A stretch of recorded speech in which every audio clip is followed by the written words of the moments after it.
Bismillahirrahmanirrahim. This is Ali Iftikhar. Now I'm making this video for the third time. Can you believe me? Same video for the third time. Why? Because my damn mic is not working. And when I attach it to my mobile phone camera, it says that you have attached an external microphone, but it does not work. Well, anyway, I wouldn't rant much about it because today is a positive video.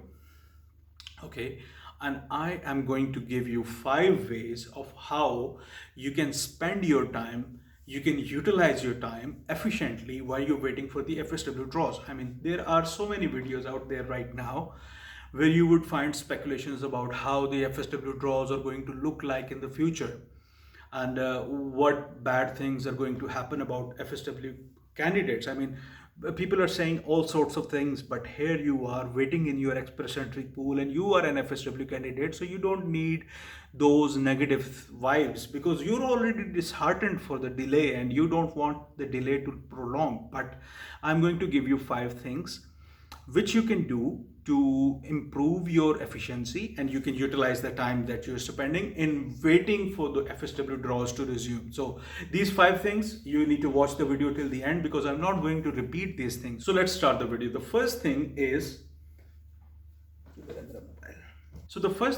that when you're waiting for your ITA, okay, and you need to look after your language test results.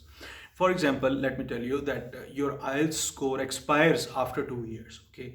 And if you've been waiting in the pool for 1 year and now you have created another express entry profile, IELTS result is going to expire after, let's say, 6 months, okay?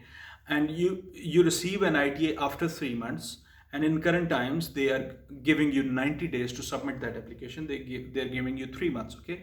So after 3 months, when you submit your application, your IELTS test will be expired, and when you apply with a expired IELTS result, then they are going to reject your application, okay? And if your IELTS test expires and you retake your IELTS test and the score of your any module writing, let's say you don't score a 7, you score 6.5, then your CRS is going to drop. And it is, if it goes below the CRS cutoff that in the draw that you received your ITA in, then your application will be in trouble and you will be running after IDP or British Council to reappear in IELTS in a matter of days. So why not prepare yourself in time? And the second thing about language test is if your IELTS test does not have the maximum score, like it has not maxed out. When I say maxed out, it means that you have not scored a CLB 10 in all 4 modules, okay? So if there is a room of improvement, you can utilize your time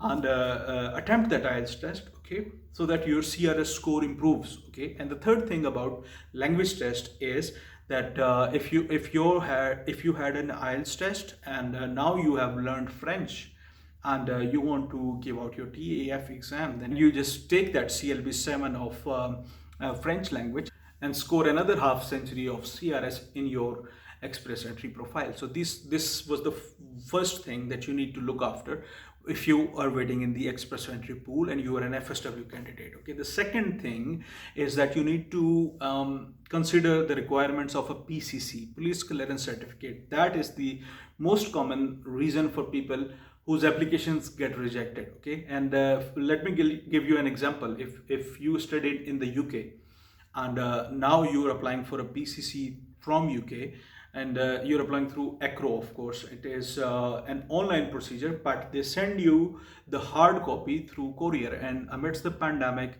they don't offer you any tracking service either, and that courier can delay, okay? And all of these unforeseen situations could happen, so you need to, I mean, prepare yourself for a PCC, and you can apply for that PCC from the UK because you're not going to go back to the UK anytime soon. You don't have a visa for that, so your PCC will be valid for applying post ITA, okay? And if you're living in a country like Pakistan where you have to get a PCC from every city where you have lived over 6 months, then you need to strategize, you need to prepare everything, okay? I mean, I'm not saying that you need a PCC before ITA, you need it in fresh dates post ITA.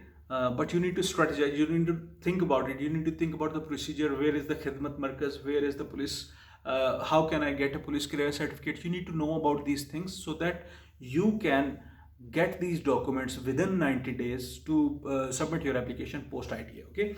The third thing is that you need to keep your express entry profile updated. For example, you had an ECA from WES, okay, and now you have your MBA evaluated from CES, and we know that CES gives you master's equivalency for your MBA. Then now you need to update your express entry profile. You cannot expect that IRCC will automatically know that you have completed another ECA and they will automatically know. No, you will have to update your express entry profile. That is the third thing. And within this third thing, you need, for example, if you get married, if you get divorced, if you have a baby, if you adopt a baby, or if you start a new career, or you lose your job, or you gain a new job, then you need to update these things in your express entry profile, and you need to utilize your time efficiently. Okay. And the fourth thing that you can do while you are in express entry pool is improve your score.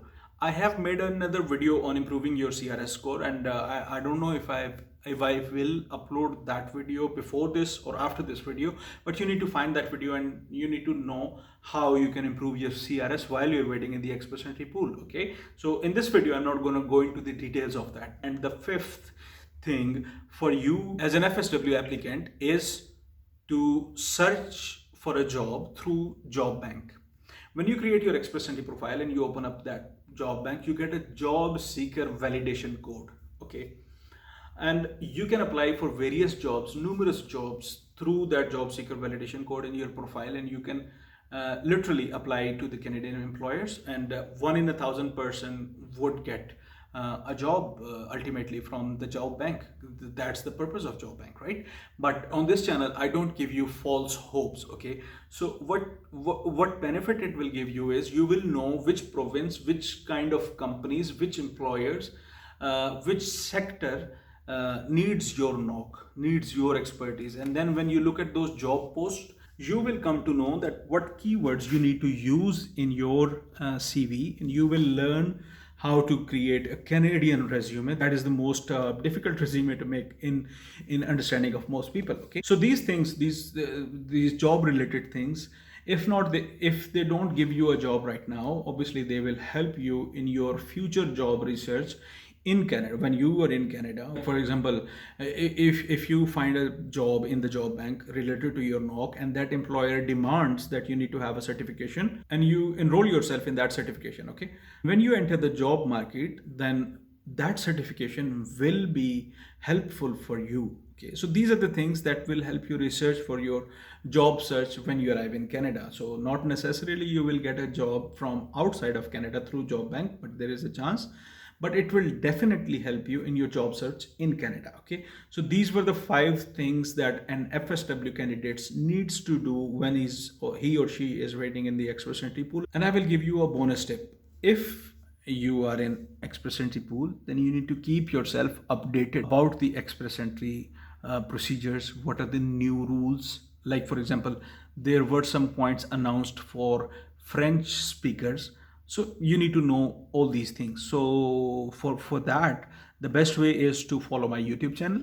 Okay, because I talk about Canadian immigration, I give you tips and tricks, and I discuss all those new procedures, all those new policies, so that you can do it yourself. And there are other YouTube channels as well that you can follow that are very efficient and they give you correct information. For example, Kubair Kamal's Ask Kubair channel, that is a very efficient channel. You can follow these kind of channels to keep yourself updated for related to IRCC's policies and express entry rules, so that if there is a change in your profile, then you know it before time. Okay, so yeah, this is Alif Takal. Thank you very much.